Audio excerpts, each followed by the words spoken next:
Hello guys, मैं हूँ सिराज अहमद और आप देख रहे हैं एफर्ट करियर क्लासेस के चैनल को। वीडियो को अच्छे से देखिएगा और बहुत ही इम्पोर्टेंट है। केमिस्ट्री के कुछ क्वेश्चंस हैं जिनको हम डिस्कस करने वाले हैं, तो केयरफुली देखिएगा। क्वेश्चन नंबर पहला, which of the following carbon contains only one element. Okay, तो इसमें ऑप्शन दिए हुए हैं, कई ऑप्शंस हैं।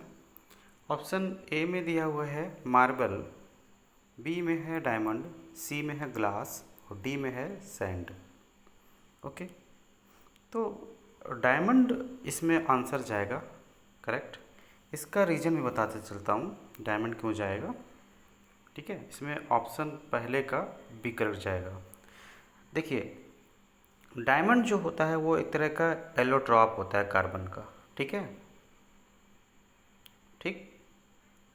अगर बात करें कि एलोट्रॉप क्या होगा, तो एलोट्रॉप जो होते हैं एक ही कार्बन, मतलब एक ही जो एलिमेंट हो, एटम हो, तो उसी के मतलब कई फॉर्म में बने जा सकते हैं। जैसे कार्बन है, कार्बन डायमंड भी बनाता है, कार्बन कोल भी होता है, ग्रेफाइट भी होता है। ठीक है, तो इस तरह का। तो अगर एक ही टाइप का बनाए, ओनली वन एलिमेंट कार्बन ही हो, तो उसको क्या कहेंगे, एलोट्रॉप होंगे कई फॉर्म में। ठीक है, तो इसको हम अगर ऐसे लैंग्वेज में, इंग्लिश में अगर बोलें तो क्या बोल सकते हैं, diamond is an allotrope of carbon and is therefore made up of one element carbon. Okay, तो ग्लास अगर बात करें, ग्लास क्या होता है, ग्लास जो होता है ना, ये मेनली कंपोज्ड होता है। किससे कंपोज होता है, सिलिका से होता है।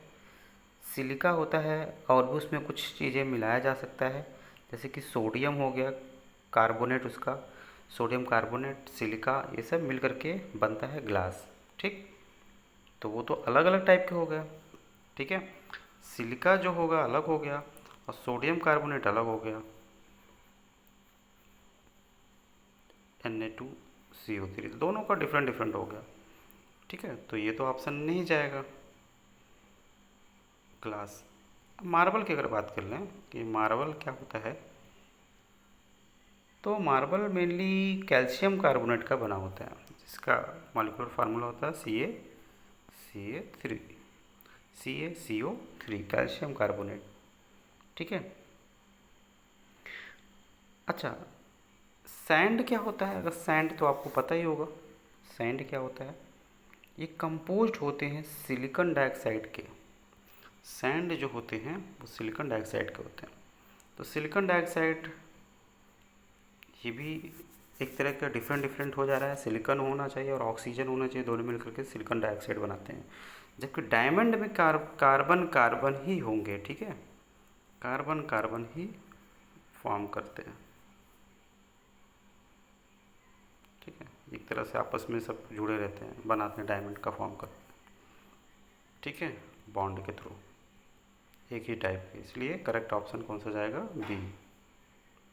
ठीक, क्वेश्चन नंबर दूसरा है, a mixture of methyl alcohol and acetone can be separated by. Methyl alcohol, ठीक है, एक तरह का एल्कोहल है जिसका फार्मूला होगा CH3OH। ठीक है, मेथिल एल्कोहल एंड एसीटोन एक तरह का क्या है, ये कीटोन होता है। ठीक है, एसीटोन कीटोन होता है। कीटोन का जो फंक्शनल ग्रुप होता है CO होता है। अगर उसमें हम CH3 लगा दें दोनों तरफ तो उसको एसीटोन बोला जा सकता है। ठीक है, तो इनको सेपरेट किया जा सकता है। कैसे सेपरेट करते हैं भाई, तो सेपरेट करने का जो मेथड होता है वो जब किसी का बॉइलिंग पॉइंट, ठीक है, लगभग नियरेस्ट होता है, ठीक, क्लोज होता है, तो उसको सेपरेट किया जा सकता है फ्रैक्शनल डिस्टिलेशन मेथड से। तो इसमें ऑप्शन कौन सा जाएगा, बी करेक्ट जाएगा। ठीक है, क्योंकि देखिए जो बॉइलिंग पॉइंट रहता है मेथेनॉल का वो लगभग होगा 338 केल्विन। यानी इसकी जो होगी बॉइलिंग पॉइंट बीपी वो आएगा 338 केल्विन, 338 केल्विन। जबकि अगर बात करें एसीटोन की तो उसका होगा 330, 330।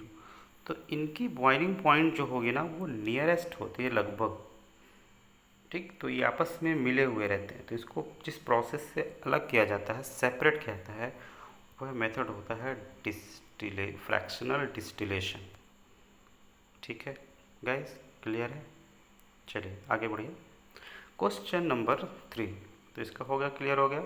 दूसरे का बी करेक्ट गया।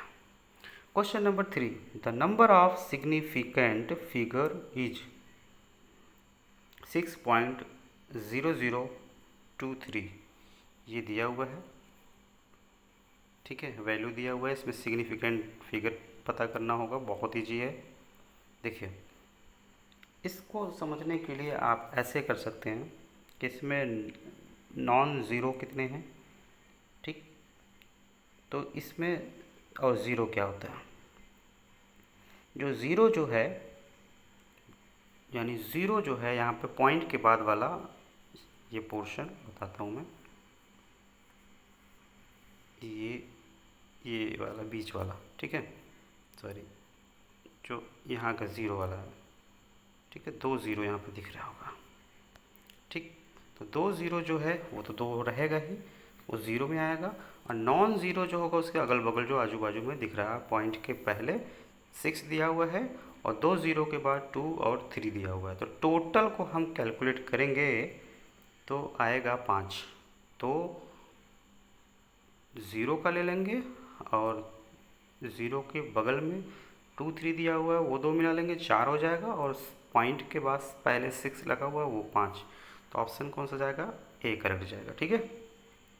ऐसे इस ट्रिक से हम कैलकुलेट कर सकते हैं, ठीक।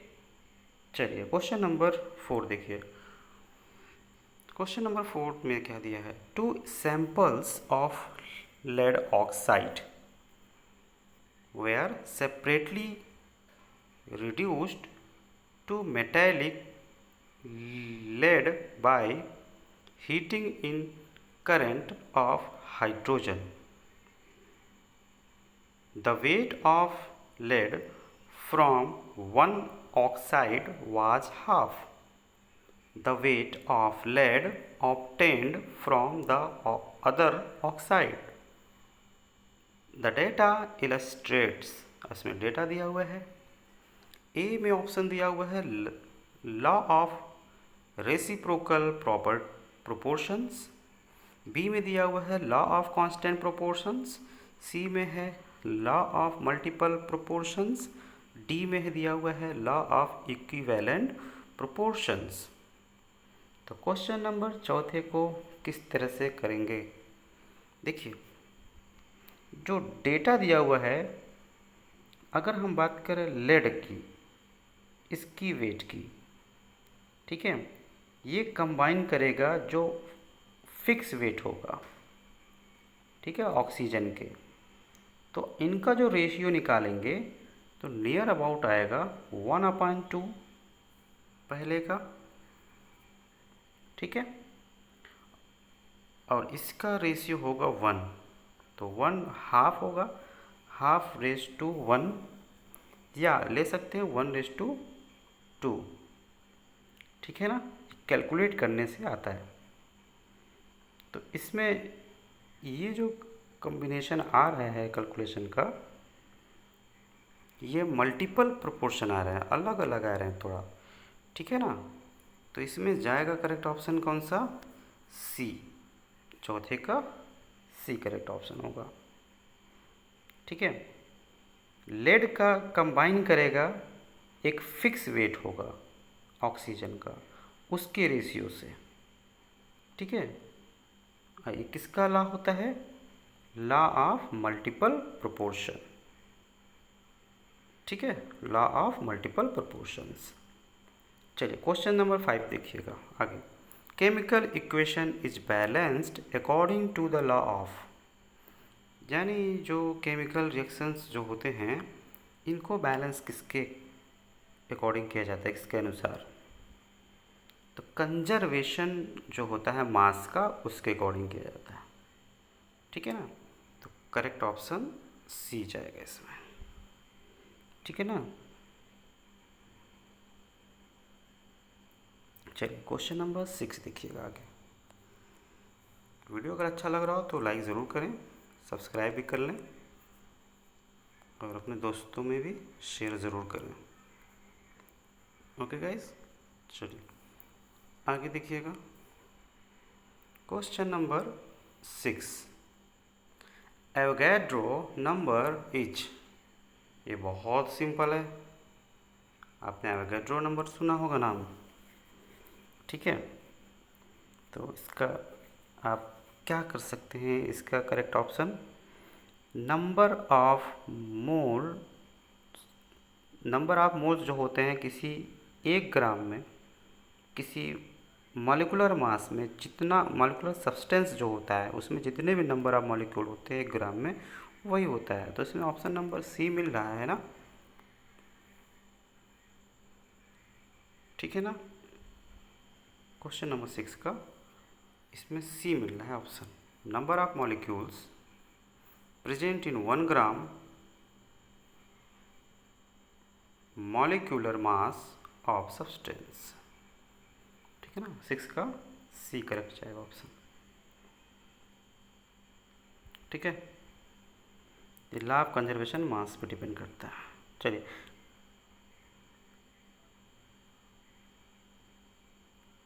Number of molecular mass 1 gram molecule mass of substance, sorry, number of molecular present in 1 gram molecule mass of substance होता है।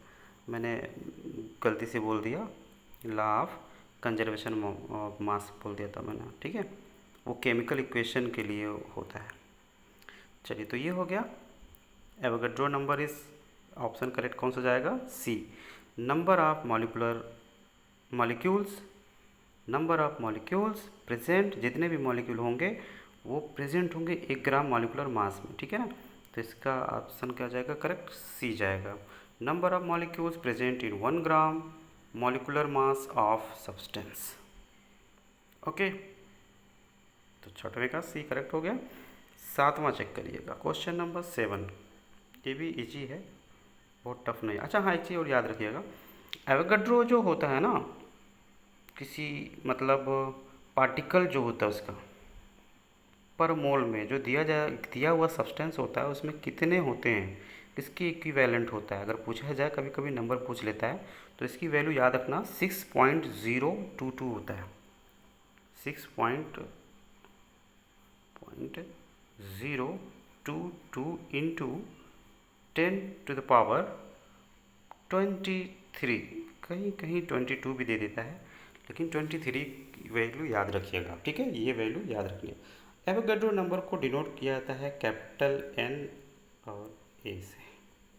ठीक है, कुछ लोग अलग तरीके से डिनोट करते हैं, लेकिन इसको आप याद रखिएगा, ये वैल्यू इंपॉर्टेंट है। ठीक है, ठीक है गाइस, चलिए क्वेश्चन नंबर आगे देखिए। Question number 7 is important. Different proportions of oxygen in the various oxides of nitrogen prove the, किसके लिए प्रूव करेगा? मल्टीपल प्रोपोर्शन के लिए करता है। ठीक है, क्यों? जब इसमें 2 एलिमेंट्स कंबाइन करते हैं, ठीक है, 2 या 2 से ज़्यादा कंपाउंड बनाते हैं, तो उनके रेशियो जो होते हैं मास के, तो क्या करते हैं? इंटरैक्ट करते हैं एलिमेंट से। ठीक है, पूरे होल नंबर में। तो इसका ऑप्शन कौन सा जाएगा? 7वें का बी जाएगा, मल्टीपल प्रोपोर्शन। ठीक, मल्टीपल प्रोपोर्शन। क्वेश्चन नंबर 8वां देखिएगा। The law of multiple proportion is illustrated by the 2 compounds. बिल्कुल सही है, सल्फर डाइऑक्साइड ऑप्शन मिल रहा है नीचे का, और सल्फर ट्राईऑक्साइड। ठीक है, तो इसमें ऑप्शन जाएगा 8वें का डी करेक्ट होगा। क्वेश्चन नंबर 9 देखिए, बहुत सिंपल है। The modern atomic weight scale is based on, किस पे बेस्ड है भाई? तो इसमें पहला ही ऑप्शन मिल गया C12, ठीक है। तो मॉडर्न एटॉमिक वेट जो स्केल होता है वो किस पे बेस करता है? C12 पर। क्यों? ये जो स्टैंडर्ड यूनिट होता है जो एक्सप्रेस किया जाता है, ठीक है, वो उसकी AMU एटॉमिक मास यूनिट, वो इक्विवेलेंट किसके होता है मास एटम के? 1/12 of the mass of an atom of carbon 12, 1/12 के, ठीक है, atom of carbon, atom of carbon. इसलिए ऑप्शन 9 का ए करेक्ट जाएगा, ठीक है। ओके गाइस, चलिए क्वेश्चन नंबर 10 देखिए, 10वां क्वेश्चन नंबर 10, इसका कर लीजिएगा ए। 1 AMU इज इक्वल टू, वही आया बात जो मैंने अभी बोला थोड़ी देर पहले, ठीक है। तो 1 AMU, AMU का पूरा नाम एटॉमिक मास यूनिट, ठीक है, atomic mass unit, AMU, okay. तो ये किसकी इक्विवेलेंट होता है? वही बताया था, 1/12 ऑफ कार्बन 12 के होता है। तो ऑप्शन इसमें कौन सा करेक्ट मिल रहा है? पहला ही मिल जा रहा है, 10वें का, जो यहाँ 9वें का C12 मिला था उसको एक्सप्लेन किया था, 10वें का ए करेक्ट जा रहा option, 1/12 of C12। Okay guys, तो अगर वीडियो अच्छा लगा हो तो लाइक करें, कमेंट करें, शेयर ज़रूर करें अपने दोस्तों में, और सब्सक्राइब ज़रूर कर लें चैनल को, ठीक है। Thank you.